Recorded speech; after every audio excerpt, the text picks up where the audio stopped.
let's start with baseball. Obviously, you were there for the entire journey. I, along with many others, were following it closely. And a disappointing finish for sure. Oklahoma just kind of bashes its way to Game 3 win, 13-2. Felt like when it got to 6-1, 7-1 in there in the fourth inning or so, felt like it was going to be a steep hill for the Tar Heels to climb at that point.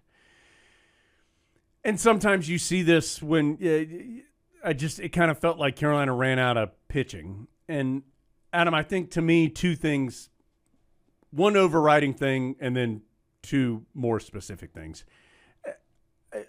Quite simply, I think Oklahoma played better than Carolina in the 3 games. As we talked about through our Rapid Reactions podcast that we did throughout the journey, Oklahoma was playing as well as any team in the country, if not better than any team in the country. And you saw it.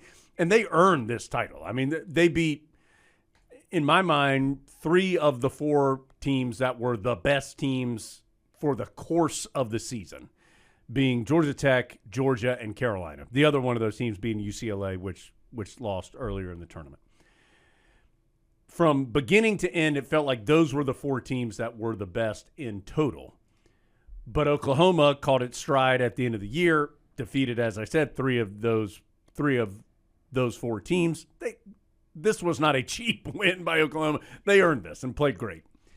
I don't think Carolina played as cleanly as it has for most of the year in the Oklahoma series. There were a couple of just enough. A couple of defensive miscues, couple of base running mistakes. And that's not why the Tar Heels lost, but it was part of it. So there's that. I thought Carolina on the mound this year had plenty of quality pitchers, but they really relied on DeCaro, Lynch, McDuffie, and Glauber. And why not? Those are 4 excellent players.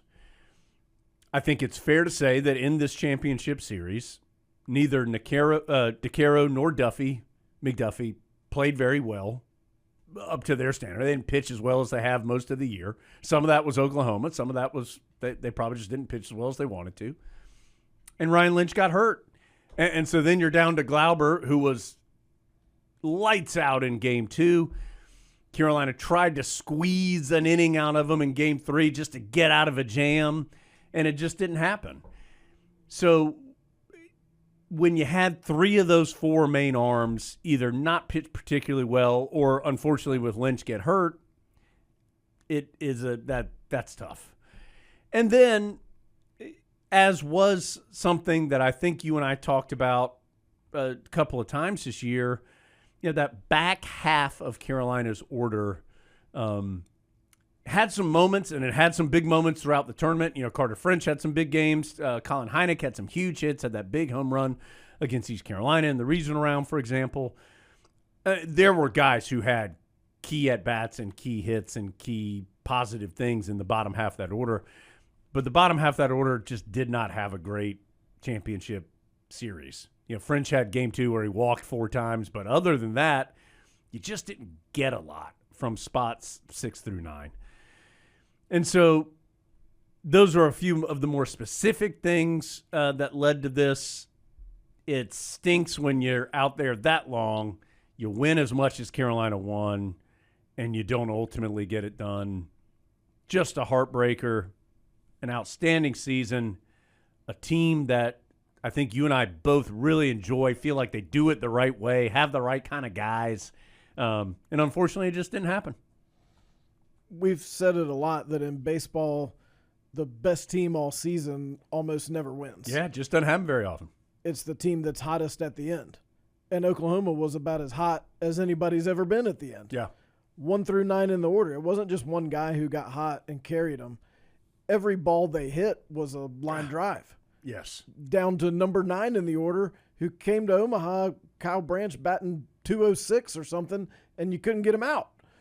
So, I mean, they played great.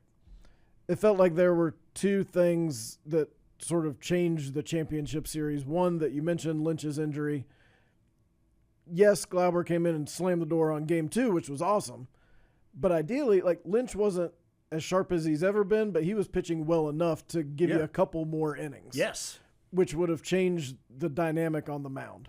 And then that would have changed the dynamic in Game 3. So there's that.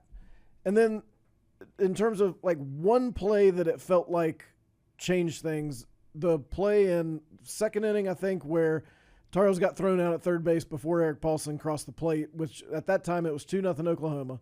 The run would have made it 2-1, and you feel like, okay, you've gotten back a little bit. But it was just like, okay, Oklahoma had a frustrating Game 2, but now we're back to everything going exactly the way the Sooners need it, and they rolled from there. Mm-hmm. And it was hard to get back in contact with them again. Like, because they were hitting so well, you had to score multiple runs every time you got base runners. And when you got 0, or even when you only got 1, you felt like, oh boy, I should really needed more there. So from there, the Tar Heels encountered some adversity, some of their own making, some of other people's making, and just never were able to get back on track. And by the middle innings, it just felt like this is not going Carolina's way. I mean, we've been there before when that's happened at this stage, and it is frustrating to be that close because you know exactly how hard it is to get there. It's so hard. I mean, So hard to get there. There's just absolutely no guarantees at all. As UCLA saw, they were great all year and didn't even make it to super regionals. So when you're right there and you can see it, it's just so frustrating. And I mean, Oklahoma was 14-16 in the SEC. If you had told the Tar Heels at the start of the tournament, you're going to play Oklahoma for the chance to be national champions, they'd have been like, sign us up. Yeah. But Oklahoma was the Yankees for those 3 weeks. And just a great Tar Heel team, a great run, beat some great arms and great teams to get there. And I think also took another step in the evolution of Carolina fans really being passionate about Tar Heel baseball. Yep. Now, sometimes that comes in the form of being angry that they lost. But I think the fact that there's so many people who care now, even in comparison to when Carolina did it 19 and 20 years ago, yep. It's a noticeable difference in a program that continues to grow. I encourage you, not just because I get royalties off of it, I encourage you to go read Adam's postgame column after Game 3. Adam, I thought you said it really well in there. Just kind of, and a championship is never small picture, but there's a small picture of what happened this year, and Carolina lost in the championship series, and that is not what anybody wanted. But kind of to your point, I think there's also this bigger picture with Carolina baseball of what it has become as a program, which is really exciting to see, and I hope something that people continue to invest in, both monetarily, time, passion, all those things. Well, at a time when it's hard to have that family feel in college sports because there's just a revolving door of people coming, people going, coaches are leaving and going. Carolina baseball's got it right now. I mean, there were 5 or 6 dozen former players who made the trip just for championship weekend, not even counting the ones who were there the first weekend. And it's hard to get there. And just watching them all interact with each other and how supportive they were of the current team and how much the current team appreciated the old guys. Because sometimes you get in that scenario and the current team's like, okay, guys, we understand you all want the spotlight. That's not why they're there. Like, they're there to be a part of this program that's become a huge part of their lives. They bring their wives and their kids, and Coach Fox is there kind of orchestrating the whole thing, which he loves, because these guys have been his life. And I think it's probably harder to replicate that than it is to get to the championship series, because especially in this era. And the fact that Carolina's been able to do both at the same time, I think says a lot about Mike Fox, says a lot about Scott Forbes, says a lot about all those guys, and it feels like they've got a chance to keep that going, but it's so hard to do. Like, everyone wants to do that and no one really does. Like, when we first went out there, it was Fullerton. Right. Like, they had the Fullerton house, and like all the alums came to this little house across from Rosenblatt, and the whole athletic department was there because like Fullerton baseball was this thing that everyone was part of. That's Carolina now. Like 20 years later, that's Carolina. They go to Omaha all the time. All the guys come back, and it's this thing that just keeps rolling. But look at Fullerton now.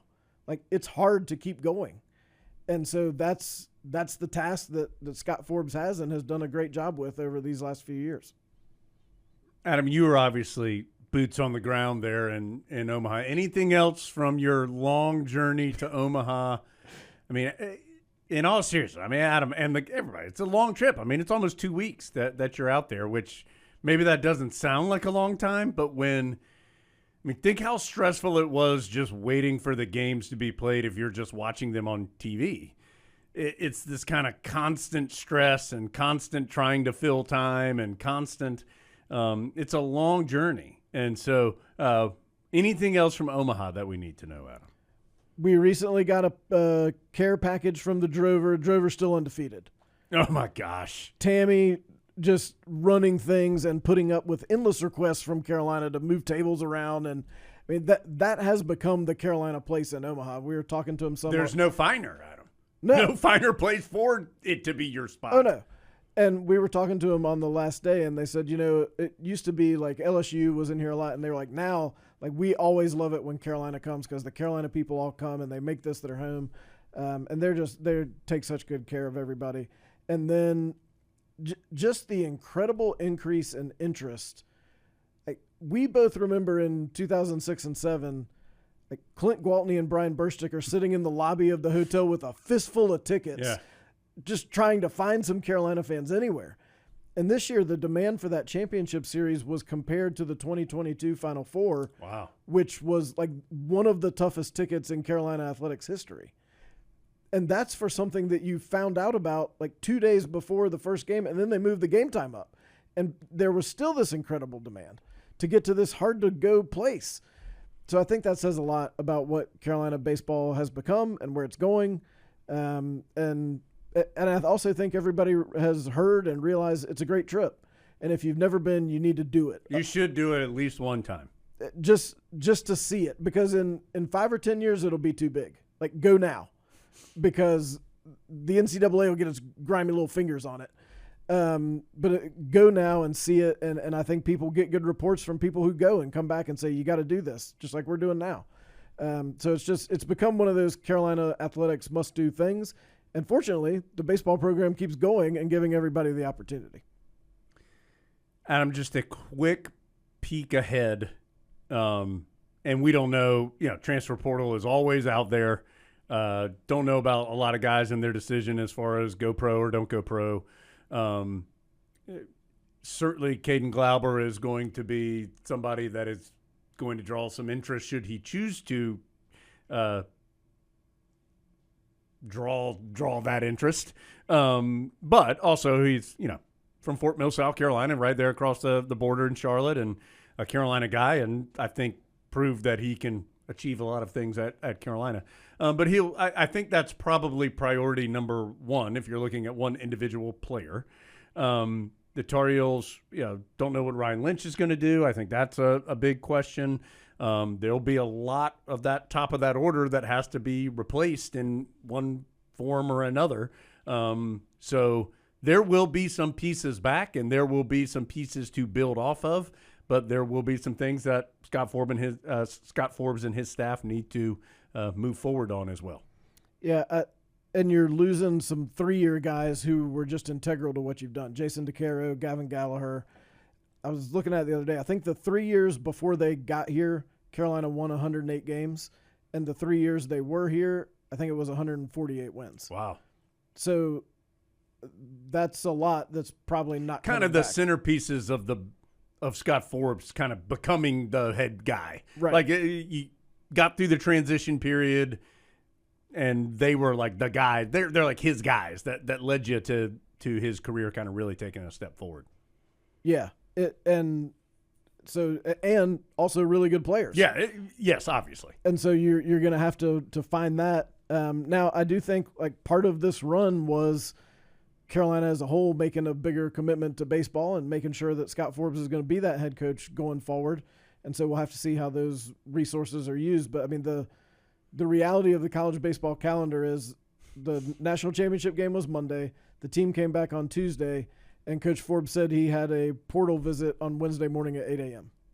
And that's how you have to rebuild your roster, because while you were worrying about the Oklahoma scouting report, other teams were out building their team for next year. Yeah. And you've got to go out and beat those teams, and that's what they'll do starting this week. Really was a terrific season. A lot of fun and a program that just feels like it has so many positive things going for it. And really enjoyed it. I think just hearing from so many different people who either kind of knew about baseball or didn't really know much about it at all, and them kind of getting in on it was a lot of fun.